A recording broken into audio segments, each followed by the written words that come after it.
Hello everyone, तुमच्या सगळ्यांसाठी पुन्हा एकदा सुंदर अशी कविता घेऊन येत आहे। ही कविता पाठवली आहे गायत्री शिंदे अंबडनेर येथील। राईट, तर गायत्री शिंदे ताईंनी खूप सुंदर अशी कविता पाठवली आहे।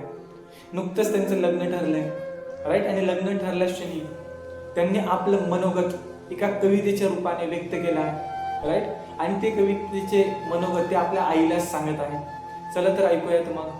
कवितेचं नावही खूप सुंदर आहे, सांग ना ग आई मला। चला तर ऐकूयात मग।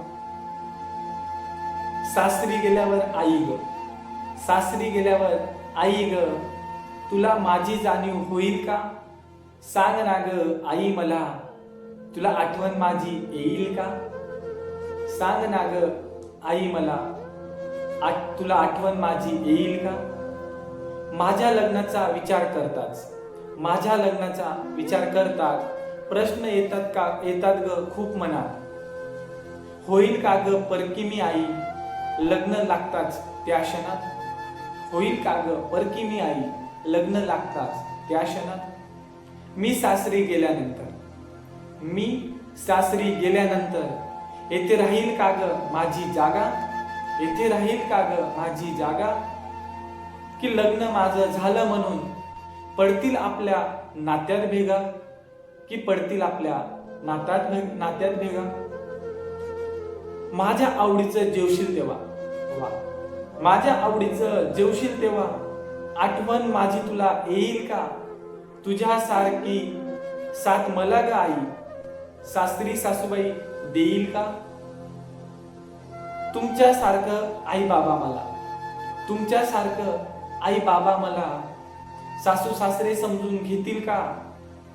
आठवण तुमची येईल तेव्हा माहेरी जाऊ मला देतील का?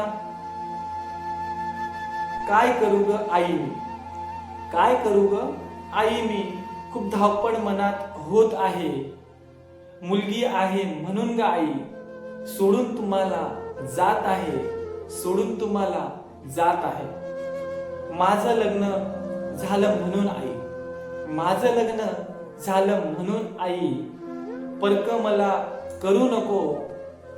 काही रागात बोलली असेल तुला, काही रागात बोलली असेल तुला, तर जास्त मनात धरू नको, तर जास्त मनात धरू नको। खूप सुंदर अशी कविता गायत्री शिंदे ताई यांनी पाठवली आहे, राईट। तर आय थिंक हे मनोगत प्रत्येक त्या मुलीचं असेल, है ना, जी लग्न ठरल्यानंतर आईला एक घट्ट मिठी मारावी आणि मनातले काहीतरी शब्द सांगावे, प्रत्येक मुलीची इच्छा असते, राईट। तर हेच कवितेचे मनोगत गायत्री शिंदे यांनी केले आहे, राईट। तर ही कविता तुम्ही नक्की ऐकावं आणि खूप साऱ्या मुलींसोबत शेअर करावी कविता, राईट। आणि अशा सुंदर सुंदर कविता योगेश पटेल या ऑफिशियल चॅनलला आपल्याला बघायला नक्कीच भेटतील, राईट। तर तुमचा असाच उत्साह, असाच प्रतिसाद कायम मिळावा हीच अपेक्षा। Thank you so much everyone.